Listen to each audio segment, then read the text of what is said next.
Prior to beginning the activity, please be sure to review the faculty information and disclosure statements, as well as the learning objectives. After listening to the activity, complete the post-test by clicking the Earn Credit link in the episode description. Downloadable slides and resources are also available. The following presentation is copyrighted by Medscape. No use, broadcast, or recording of this presentation or any part thereof is permitted without the written authorization of Medscape.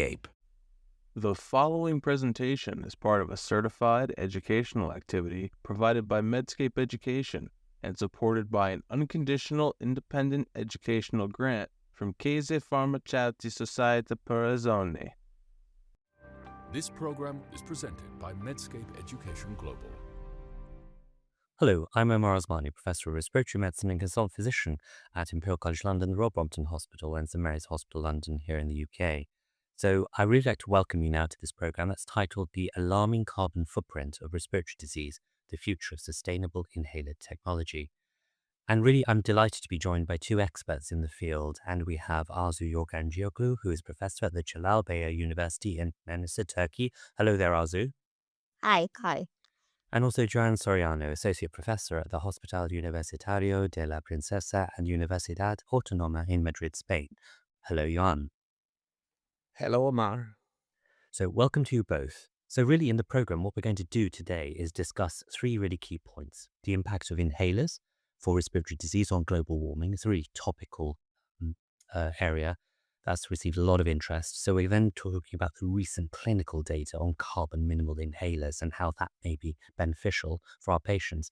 And then really some practical considerations for switching to carbon minimal inhalers. So why is it important to talk about this topic? Well, we've all got a responsibility to mitigate the environmental and climate-related threats to planetary population health. I think we understand that as citizens of this planet. But we've also got a responsibility to our patients as well.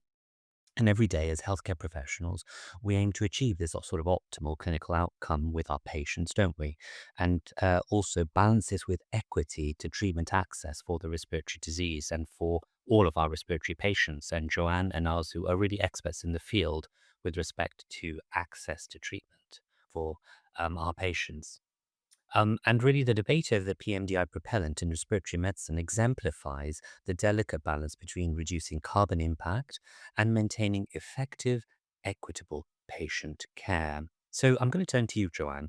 Really, if you want to get us started a little bit by explaining the context of inhalers, respiratory disease, and the impact to the environment. Sure. So thank you, Omar. And it's a pleasure to share this new way of producing these things online with you all. The environment. We are told that this should be something like a conversation in between us three. So, Omar, let me ask you three questions to start with. You are a frequent traveler. Do you believe that the Earth is flat? No, it's definitely not flat. Excellent. So, but there are people who are terraplanists. Are you against vaccines? No. Okay, so there are people that are against vaccines. But now the third questions.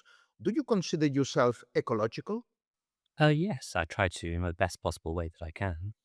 Excellent. So I make the point. So they do people exist that are terraplanists. They are people that think that vaccines are bad for you. But everyone believes that we have to be taking care of the planet, that we have to be ecological. And I have to say that the concepts of planetary medicine and planetary health is something universal. Actually, we have to perform planetary medicine and in respiratory medicine to take care of the lungs of our patients, but also the lungs of the planet. And we have to take care, like WHO says, one health for all. The health for all, not only people, but also animals and the environment. So in terms of inhalers, we all have to be ecological and to take care of the environment. Until the early 90s, CFCs, the chlorofluorocarbon propelled metered dose inhalers, were the predominant delivery method for inhaled therapy for asthma, COPD, and other respiratory conditions. But then there was the Montreal Protocol. It was in 1987 that United Nations in Montreal mandated the phase out of CFCs due to ozone depleting effects, prompting the need for alternative delivery technologies. The alternatives developed for dry powder inhalers that they were CFC free were the HFC propellants, the hydrofluorocarbon propellants with soft mist inhalers. This was a really great effect. And for instance, scientists now they say that the ozone layer in especially in the poles, especially in the South Pole, is actually shrinking, which is good news. However, however, CFCs, HFAs, and other gases, they have another environmental problem, is that they produce carbon dioxide. So they do not damage now the HFCs, the ozone, but they increase the carbon footprint. And this is something that we also have to take into account. So, for instance, a study in the UK said that there was a non significant effect of MDIs, especially, for instance, if you're comparing two similar countries, England with Sweden. And that, for instance, the effect of inhalers sold in England was 70% compared to 13% in Sweden. So they were using the same rates of inhalers. Also, other studies have identified that there is a tiny but significant footprint of carbon of the inhalers. So the point is that Kyoto Protocol, another UN protocol, was an international treaty that was adopted in 1997 and effective in 2005 that tried to phase out also the carbon footprint of many of these substances that deplete and produce a carbon footprint. So, in a way, we're here discussing ways on how we can improve our inhalers and reduce the carbon footprint. Well, thank you, Joanne. Really, that's a great way to start us off, contextualize, and really position those questions that you did right at the beginning. So, PMDIs have been shown to contribute to less than actually 0.1% total global emissions. So, it's worth sort of noting that. And I think the key thing here, and I think Arzu, you may touch on it, is that it's not about a particular inhaler. When we talk about the patients, it's their right to access the inhaler that is right for them. And certainly yeah, in different parts of the world, MDIs are used a little bit more frequently. So, for example, they are in the UK compared to other European countries, as you've described, Joanne. And the HFA propellants in the UK are about sort of 3% of the National Health Service carbon footprint. And again, Joanne, you're alluding to healthcare systems that are very cognizant of their green footprint and are addressing this in a variety of areas within the chain of the healthcare system. Um, so, so in context, yeah, we've got the propellant, the PMDIs. The contribution is low. As you said, we need to continue our efforts to improve and be more green. So really now I'm going to turn to you, Arzu, to follow that link on how does climate change contribute to the carbon footprint of medical care, of what we've just been commenting on. Yeah, thank you. Thank you very much, Omar. When we look at the number of the deaths attributable to the heat, we can say that climate change is a health crisis. So I would like to touch a bit to the effects, direct or indirect impacts of exposure to extreme heat as a result of climate change on health. So we have accelerated death from respiratory disease, and we have hospitalization rates going up from respiratory diseases. How does it happen with climate change? Because spreading of viral allergens is something very, very dangerous nowadays. We are now increasing the concentration of the pollen, and thunderstorms, floods as well, wildfires, a big source of air pollution exposure, heat waves, and droughts as well. And also, climate change can affect mental health. Worsen asthma. I'm an asthma doctor, and extreme weather events cause stress, fear, and anxiety and depression. And Gina is taking very much into consideration of those people with the vulnerable populations and the people with asthma. Says that the catastrophic weather events impact infrastructure and disrupt the care for people with asthma, as well as the increased levels of air pollution. And this disruption we have experienced during COVID pandemic, and that there is a serious effect on access to affordable and quality assured and essential asthma medicines. So this is so much important. And who is most susceptible to these environmental factors? Of course, our patients, our respiratory patients are most susceptible to the environment factors and the climate change effect as well as the person over age 65. Children, growing children, their lungs are growing. Pregnant women, lower socioeconomic groups, and outdoor workers, they are just exposed to air pollution and climate change effects of the environment. So, thanks very much, Arzu. You talked about wildfires, you talked about other aspects related to our planetary health, and I like the term that you're using. It's planetary health. It's involving not just the skies, but also the seas, and you talked about the directive from Gina. You talked about certainly the COVID pandemic that we've been through, and bringing things all together. So now, if I take you a little bit further, can you elaborate on the concept of the green patient? Because you have talked about it, you and I have both talked about this for a few years. So can you give us this concept? Yeah, I'm happy that we have used this term green asthma patient and green inhaler in a statement of ERS, asthma and environment. So we have been using this term since that day, and this gives a reflection of what we mean. We know that the green asthma patient concept recognizes that the regulatory, which is so important, and legislative action remain the primary means of addressing climate change and environmental effects. And also, it is also introducing the idea of a patient with asthma who is supported by greener healthcare regulations to make informed treatment choices that reduce the carbon impact without compromising clinical outcomes, without compromising.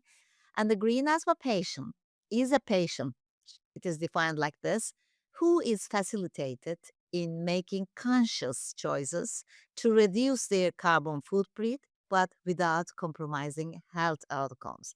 And patient choice to pursue environmentally preferable healthcare remains low on current agendas. Most of the patients are not aware that they are having some impact with their inhalers on our planet. And from a health consumer perspective, patients will want to access to options and the ability to choose green alternatives when these are clinically appropriate and do not adversely affect their health. And in asthma care, the focus should extend beyond choosing the right inhaler device. Equally important are confirming an accurate diagnosis, conducting regular respiratory reviews, and ensuring correct inhaler technique. And prescribing should be guided by a comprehensive assessment of the patient's clinical status and lifestyle. The greenest inhaler is the one that the patients can use and will use, of course. Brilliant. Thanks, Arzu. Really much. Really, there's a really nice summary there, and contextualizes that actually the greenest inhaler is the one that the patient can use and will use, and has been taught how to use correctly. And we might come back to that a little bit later. When, as healthcare professionals, we don't really understand the inhaler device. We understand the drugs inside it, but we don't really understand the difference between the devices. So thanks very much. So we're now going to watch a short animation comparing a high carbon cycle versus a low carbon green cycle. Climate change is a health crisis, and the healthcare sector is a major contributor. For respiratory care, a small device poses a significant climate burden. The pressurized metered dose inhalers, PMDIs, rely on HFA hydrofluoroalkane propellants to function. These gases have a GWP, a global warming potential, thousands of times greater than carbon dioxide. When inhaler technique is poor or inhaler adherence is low, patients require more frequent refills. This multiplies the number of high global warming potential inhaler devices used and wasted. This uncontrolled disease leads to a severe exacerbation, demanding an emergency room visit or hospitalization. A single day of hospital care generates a massive carbon footprint, from power, equipment, and supply chain logistics. As prescribers, we can mitigate this impact. Environmentally sustainable respiratory care starts with our own clinical decision making. First, we can consider low carbon devices such as dry powder inhalers or non HFA propellant inhalers for our patients appropriately. This reduces the initial greenhouse gas load. Second, we can prioritize optimal use and control. Education on technique and compliance leads to better disease control with less medication waste. The result is fewer exacerbations and avoided hospitalizations. This delivers both better patient outcomes and the most significant carbon savings. Environmentally sustainable respiratory care ensures that high-value patient care is delivered with a minimal environmental cost. By making small shifts in our prescribing and patient education, we can deliver high-quality, low-carbon care. Indeed, the greenest inhaler is the one that the patient can use, will use, and has been taught how to use properly. Right, okay, so we've seen the video, we've heard from Joanne at the beginning, Arzu then followed through on a couple of concepts. So now let's move on to examine the alternatives for low carbon inhalers. So really what we're going to be looking at are the variety of inhalers that we use at the moment and probably delve into some of the differences between them, and then some recent data on carbon minimal inhalers. So we will appreciate that there are 5 inhaler devices we use. The metered-dose inhaler, we've heard that from Joanne, and also we've heard that from Arzu. Dry powder inhalers, Joanne mentioned that in the study earlier on. Also, we've got spacers. These are add-on chambers that we add on to metered-dose inhalers. We also use nebulizers sometimes for our patients. And then we also have the soft mist inhaler. And as you can see, with the overview of the 3 main inhalers shown here, the dry powder, the metered-dose inhaler, soft mist inhaler, they all have their advantages. And also and some challenges with them. So really it is, as Arzu was saying, it's about choosing the right inhaler for your patient so that their disease remains under control. Now, here we see the carbon footprint of the medicine inhaler devices. Now, these pictures are available to us. They compare to car journeys, they compare to aeroplane journeys. I have to say, some of the patients, when they see this data, they feel that their condition, their disease is not a lifestyle choice, and that they have the right to access the treatment that will allow their respiratory disease to be under control. So yes, we have comparisons here, but I think whenever I speak to my patients in the clinic, I'm a bit cautious about their response. So if we move on, low carbon inhalers, we're now seeing 2 new propellants that are being utilized for inhalers. So if currently at the moment, we have the HFC 134A and the HFC 227. These are the 2 common inhalers. As you remember, Joanne told us about hydrofluorocarbons and the Montreal Protocol earlier on. The 2 new inhalers are the propellants that are being proposed are HFC 152A and also HFO 1234ZE. So lower global warming propellants such as the HFC 152A could reduce emissions by up to 90%. And you see this on the table on the right-hand side, and you can clearly see that with the HFC 152A, that's in green, there are lower effects on fossil depletion, terrestrial acidification, freshwater eutrophication.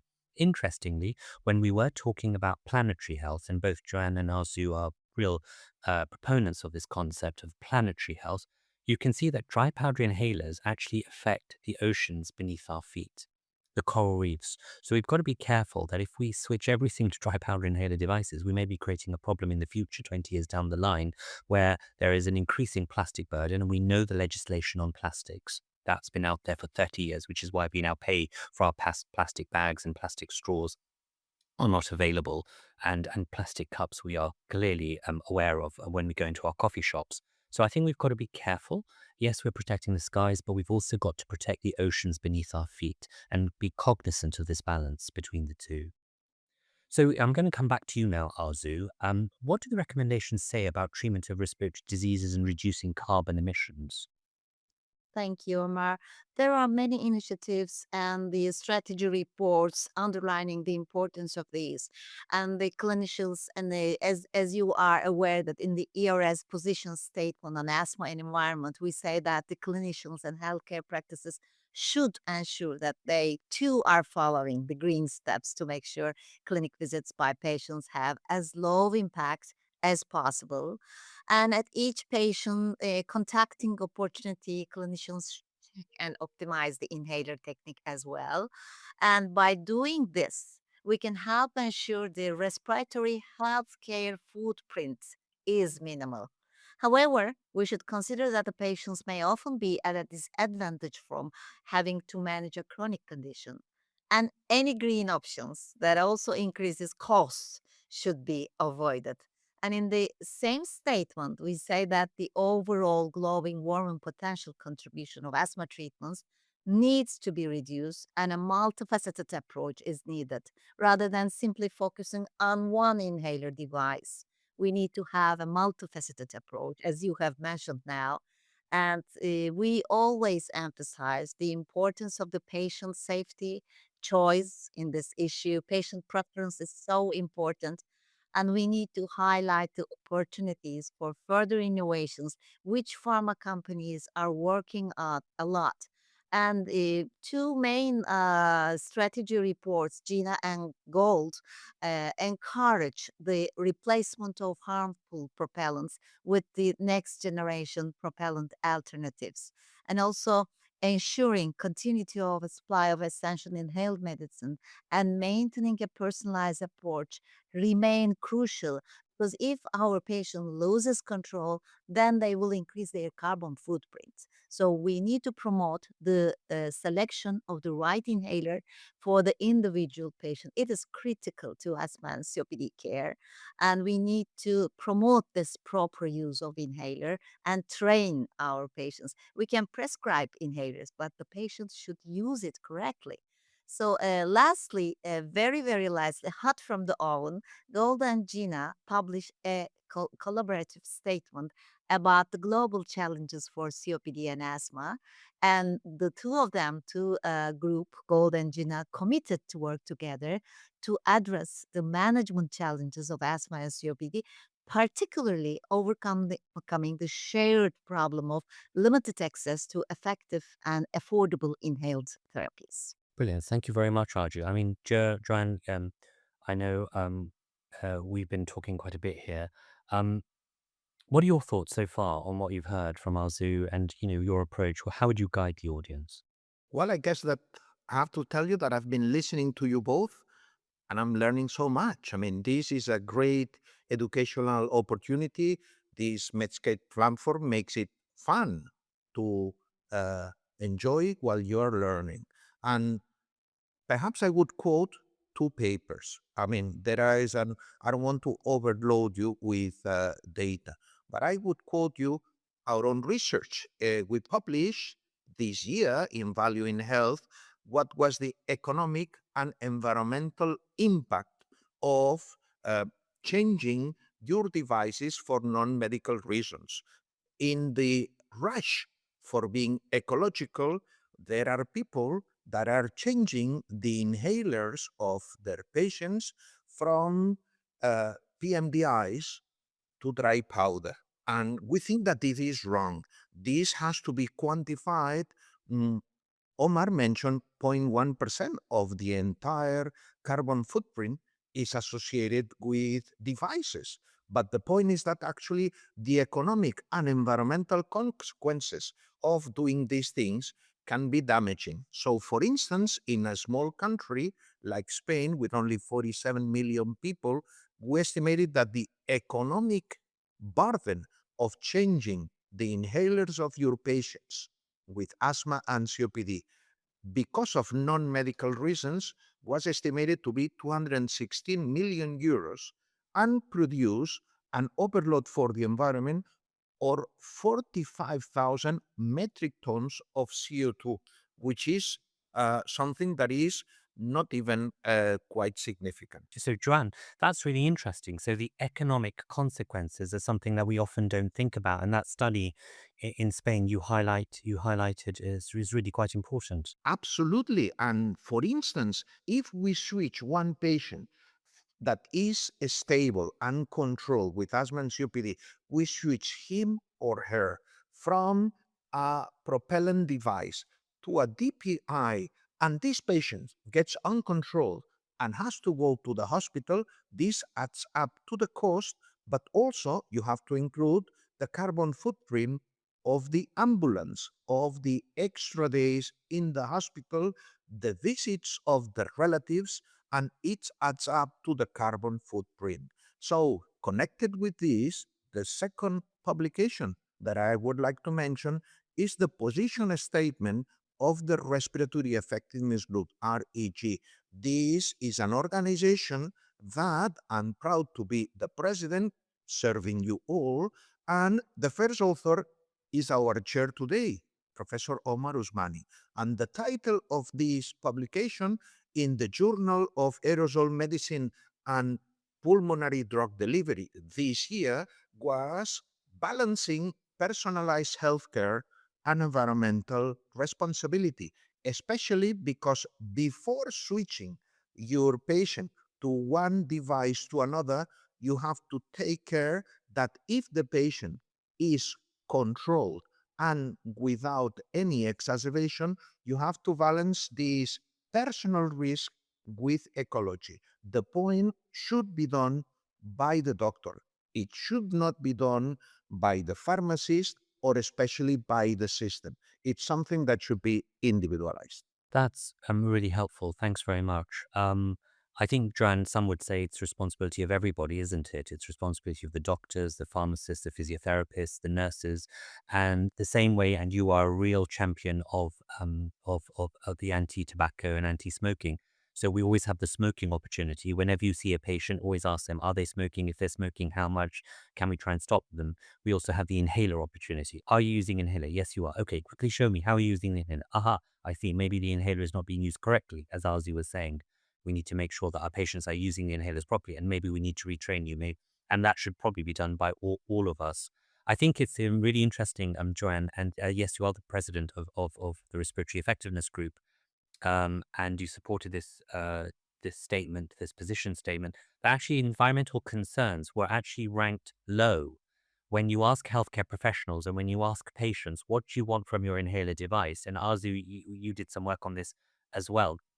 The one thing they want from a device is that it actually gives them benefit and it works. And when you rank environmental concerns related to the device, it was actually ranked low. So it was there, but it was actually ranked low. So the point is it's the needs of the patient, it's the access to the treatment, it's the fact that it's not about a particular device. It's the fact that, as you both have mentioned, giving them the device that controls their disease, because the economic data that you showed, if you control the disease, they're not having unscheduled visits, they're not appearing to their primary care physician or an ER admission, where that one admission with the, as you say, the ambulance or the car overrides any benefit of switching the inhaler device on planetary health. So I think there's a really nice, important concepts that you've brought up. Joanne, I'm going to go back to you. Some considerations you wanted to tell us all about dry powder inhaler devices. I think you want to just relay some points on that. Yes, so again, the thing is responsibility and to be clear, especially to take care of our patients, the lungs of our patients, and the lungs of the planet. In a way, I will conclude that we all go for reducing inequalities. And WHO says that there are the Sustainable Development Goals that take care of humans, take care of animals, and take care of the planet. There are two SDGs that are really important. One is SDG 3 that says One Health for All at all ages, but also SDG 10 that tries to reduce inequalities in every country. And in a way, this switch of inhalers due to environmental factors, again, as I said before, it should be balanced in between the patient condition and the patient status. And also, we all need to be taking care of the adherence of our patients. Of course, make sure not only that they don't smoke, but they are not exposed to environmental tobacco smoke, or, for instance, any any pollution and excess pollution from cars and other, but in particular that we have a medical reason to change devices according to the patient needs, the best quality for our patients. No, that's great. You've talked about access, and certainly Azu, you've talked about low middle income countries as well. Joanne, you've talked about the needs there. I think sometimes patients can't use dry powder inhalers because they require a high inspiratory flow rate, and there are quite differences in the dry powder inhalers and the resistances that sometimes patients cannot engage with properly. You've talked about the unintended side effects of switching from metered-dose inhalers to dry powder inhalers and how it may actually worsen their care. Arzu, you commented on that. So really, we've got about a minute or so left. One key take-home message from you, Arzu, one key take-home message from you, Joanne, and then I think we can wrap up the session, which I think has been fascinating, certainly from my perspective. So Arzu. Yes, so my first priority is the access. Then we can talk about the inhaled therapy. And also, the important thing that we need to have a very delicate balance between our patient safety and planetary health. So we need to go with one health approach, and we don't have any other planets. So we need to save our planet. Thank you. No, that's what a good point to make. Joanne, we don't have any other planet. Joanne. I cannot agree more with Arzu. There is no plan B, there is no planet B. I'm ecological. You are ecological. We are all ecological. However, the important thing is that we need to care of our patients. And as a medical epidemiologist, I'm really concerned with implementation research, that the things that are searched and we do investigations, they are applied to patients. So extreme care and individualized treatment for the choice of inhalers, to make sure that the inhalers are used with adherence and are benefiting our patients, and put in the scale, put in balance ecology with individual patient needs. Thank you. Thanks very much. So, really, wrapping it all up, thanks, guys. Environmental issues are clearly important. There is no planet B, there's no plan B, as you both said. Patient care and reducing poor outcomes really should be prioritized rather than blanket switching. And we've got to be careful about blanket switching our patients. And then I think really the greenest inhaler is the one that can be used, will be used, and has been taught to the patient on how to be used properly. It's not about particular device, it's about making sure that our patients have access and the right to that right inhaler device that is important for them. So I really want to thank so much, Joanne, so much to you, Arzu, to the Medscape team, and thank you all for connecting here and listening. And I hope it's been interesting, and do pop some feedback to us. It'll be appreciated. Thank you very much. This program was presented by Medscape Education Global.